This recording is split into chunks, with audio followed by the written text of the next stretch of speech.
what is your reasoning for wanting to abolish private education? Because it's like fundamentally unfair. Like, obviously the statistic you found about class, there's obviously a very distinct kind of like class disparity between the people who attend private and public educations. And also, I mean, if you think about it, what private schools require hefty fees. There are some private schools, a lot of private schools that require fees that are greater than university fees. Um, if you don't have access to that, if you can't afford that, what does that mean? That your child then deserves a less than education? Like, let's actually just deep for a second. What is private education? Private education, if you ask me like for a definition, it's No, I'm sorry, not definite, not in terms of like what definition, what but it like is. what does it mean? Like what?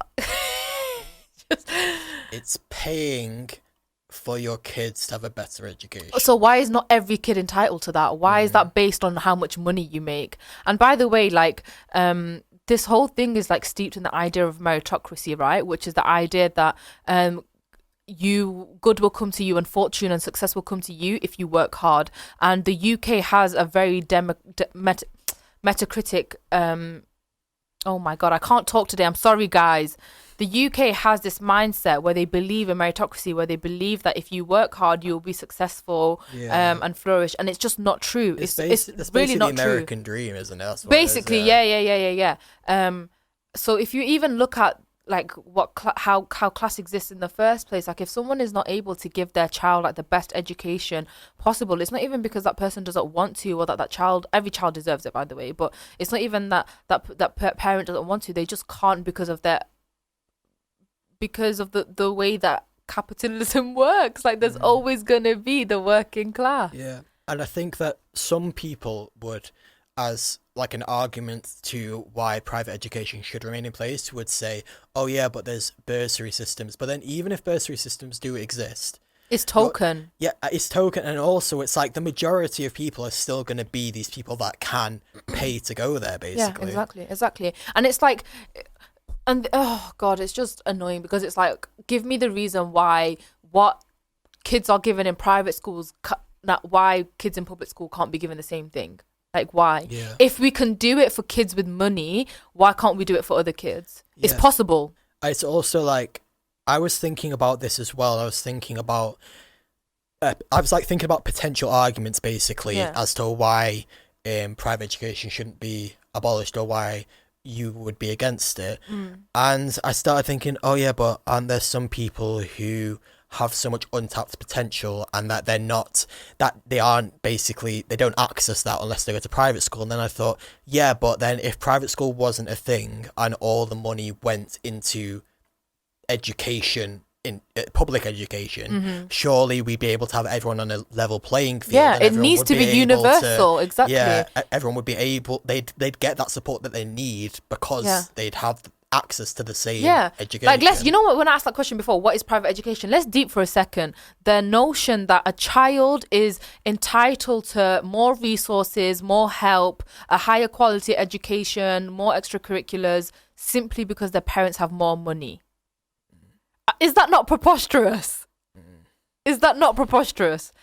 Having said that, obviously I understand, like, this is not a dig at anybody who's had a private education or whose parents choose for them to go to a private education. And again, I can only speak on from the positionality of being an ethnic minority, where and I know this is probably the case for you, having said what you've said about your family background, where like ethnic minority parents send their kids to private schools to mitigate the systemic disadvantages that ethnic minorities have in this country, basically. So like my dad obviously didn't get to have an education for himself. He wanted us to do it because he couldn't. And also he is a very aware, having started his own business and everything, like he's very, very aware of institutional disadvantages towards non-white people in this country.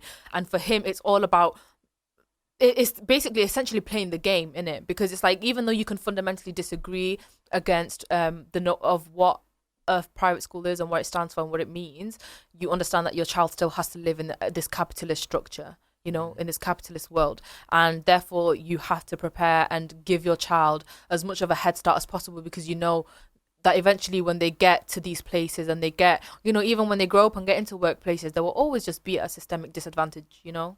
Yeah.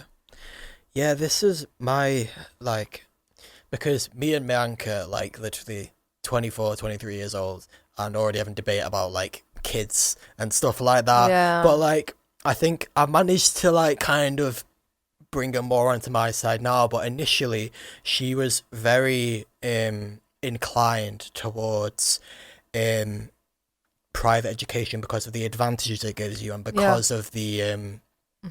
She also felt as well, because I think with regards to stuff that her other family members have been through, that same-sex schools, which is a whole other ballpark, really, same-sex schools are better in terms of bullying, and that she felt that if she'd gone to a mixed school, then she would have been bullied, basically, and she felt that when she was surrounded by girls it was more elevating. But then my argument to that was that I'm sure that's the case, and I'm sure that can be the case for some people, but are you not setting people up for a false sense of security by doing that? Because ultimately, whilst some people might thrive in that environment, that's not what the world is like. And surely if you should support your kids, and you shouldn't support them to prepare them as be the best that they can be, but at the same time luring them into this false sense of security.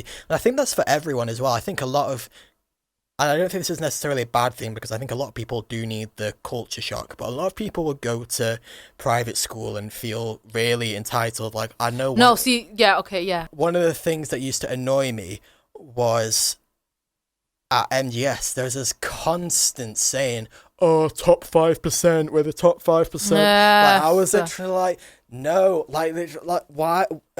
It's so elitist. So like, like, do you not acknowledge the reason like how you are part of that statistic, because you're in a privileged enough position to be able to do that, just because you're part of this body that is producing really good exam results, like. And also, like, let's look at, like, obviously, like, I've made the case for why it should be universal for every child, but also let's look at what private school does to wider society, right? There's the statistic that you said, I can't remember it now, but a large percentage of like government workers and people in politics and people basically who run the country have had private education. 40%. Right.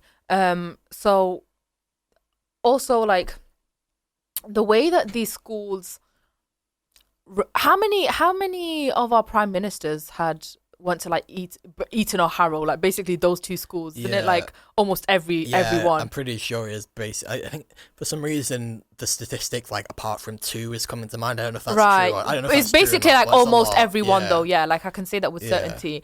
So let's look at that, right? Especially if you go to schools like that, you know what it is that you're paying for, obviously, like, materialistically, resources and all that kind of stuff, but also these kids are really groomed. You know, they're really groomed with a sense of entitlement to believe that that they will go out and they will get these things and they will get the, you know, be in these positions and earn this much and whatever, and have this much power because they are entitled to it.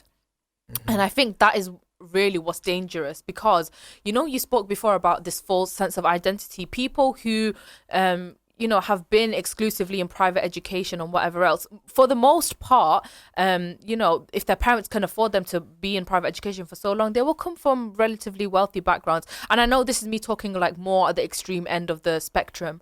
And they just will not have a grasp of what real life is, or what life is like for people outside of their demographic or outside of their worldview. So then when they then go on to become prime ministers and run the country, like, they do so already with this elitist worldview, you know? Yeah.